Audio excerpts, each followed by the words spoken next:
Hi, welcome to Halu's family. ഇന്ന് ഞാൻ തയ്യാറാക്കുന്നത് ഒരു മട്ടൻ കറിയാണ്. സാധാ ഒരു മട്ടൻ കറി, അതായത് ഒരു വീട്ടമ്മമാർ സാധാ വീട്ടിൽ വെക്കുന്ന ഒരു മട്ടൻ കറിയാണ്. ചില വീട്ടമ്മമാർ പറയും ഞാൻ ചിക്കൻ വെക്കാറുണ്ട്, ബീഫ് വെക്കാറുണ്ട്, പക്ഷേ ഇനി മട്ടൻ വെക്കാൻ അറിയില്ല എന്ന് പറയും. അപ്പോൾ ഒരുപാട് റെസിപ്പികൾ നമ്മുടെ യൂട്യൂബിലൊക്കെ അവൈലബിൾ ആണ്. മട്ടൻ എങ്ങനെയാണ് വെക്കുന്നത്, മട്ടന് പലതരത്തിലുള്ള വേരിയൻസും ഉണ്ട്, പല രീതിയിൽ മട്ടൻ വെക്കാറുണ്ട്. അപ്പോൾ ഞാൻ ഇന്ന് സാധാരണ നമ്മൾ വീട്ടിലേക്ക് ചോറിനും ചപ്പാത്തിക്കൊക്കെ ഉപയോഗിക്കുന്ന തരത്തിലുള്ളൊരു മട്ടൻ കറിയാണ് തയ്യാറാക്കുന്നത്. അപ്പോൾ നമുക്ക് വീഡിയോയിലേക്ക് പോകാം. അപ്പോൾ 1 കിലോ മട്ടനാണ് ഞാൻ വെക്കുന്നത്. മട്ടന് വേണ്ട സാധനങ്ങളൊക്കെയാണ് എടുത്ത് വെച്ചിരിക്കുന്നത്. അതിൻ്റെ എല്ലാത്തിൻ്റെയും കണക്ക് ഞാൻ പറഞ്ഞുതരാം. അപ്പോൾ നമ്മൾ മട്ടൻ വെക്കുന്നതിന് വേണ്ടിയിട്ട് ഉള്ള ഇൻഗ്രീഡിയൻസ് എല്ലാം തയ്യാറാക്കി ആദ്യം തന്നെ വെക്കണം. എന്നിട്ട് നമ്മൾ ആദ്യം ഒരു ഉരുളി അടുപ്പത്ത് വെച്ചിട്ട് അതൊന്ന് ചൂടായി വരുമ്പോൾ ഞാൻ വെളിച്ചെണ്ണയിലാണ് മട്ടൻ എന്ന് വെക്കുന്നത്. വെളിച്ചെണ്ണ ഒഴിക്കുക. ഉരുളി ഒന്ന് ചൂടായി വരുന്ന സമയത്ത് നമുക്കതിലേക്ക് കടു പൊട്ടിക്കുന്നതിന് പകരമായിട്ട് ഒരു നുള്ള് പെരിഞ്ജീരകവും ഒരു ചെറിയ കഷ്ണം പട്ടയും ഒരു 2 ഗ്രാമ്പും എല്ലാം കൂടെ ചേർത്ത് അങ്ങോട്ടിട്ട് നമുക്കതിലൊന്ന് പൊട്ടിച്ചെടുക്കാം. അതൊന്ന് പൊട്ടുമ്പോഴേക്കും ഒരു 4 മീഡിയം സവാള അരിഞ്ഞതാണ് ഞാൻ അതിലേക്ക് ചേർത്ത് കൊടുക്കുന്നത്. 4 മീഡിയം സവാള അരിഞ്ഞത് ചേർത്തിട്ട് നല്ലവണ്ണം വഴറ്റിയെടുക്കണം. നല്ലവണ്ണം ഒന്ന് വഴറ്റണം. വഴറ്റുന്നതിന് ഉപ്പ് ആവശ്യത്തിന് ഈ സമയത്ത് നമുക്ക് വേണമെങ്കിൽ ചേർത്ത് കൊടുക്കാം. ഉപ്പ് ആവശ്യത്തിന് ചേർത്തുകൊണ്ട് നമുക്കൊന്ന് നല്ലപോലെ വഴറ്റിയെടുക്കാം.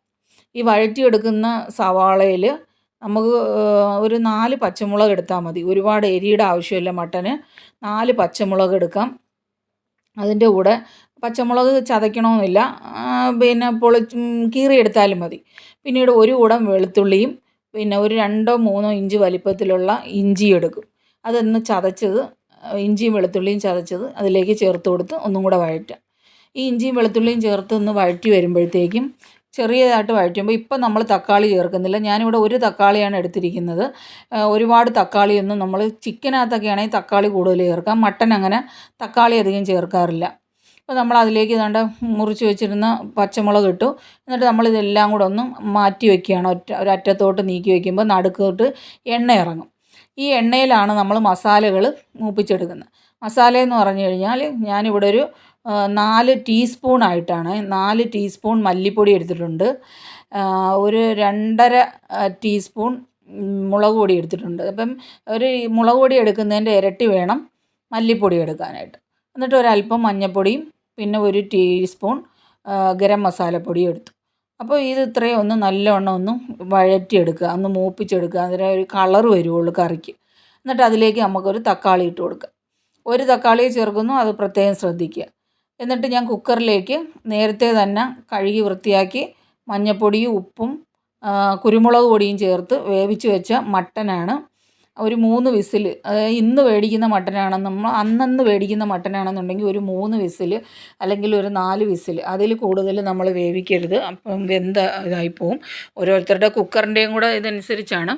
അപ്പം നമ്മളൊന്ന് വേവിച്ച് വെച്ചതും കൂടെ ചേർത്ത് നല്ലവണ്ണം ഒന്ന് ഇളക്കി യോജിപ്പിക്കുക. ഉപ്പൊക്കെ ആവശ്യത്തിന് ചേർത്ത് കൊടുക്കുക. ഇത്രയേ ഉള്ളൂ നമ്മൾ മട്ടൻ വെക്കുന്ന രീതി. ഇത് ചിക്കൻ വെക്കുന്ന പോലെ തന്നെയാണ്, വേറെ പ്രത്യേകിച്ചൊന്നുമില്ല.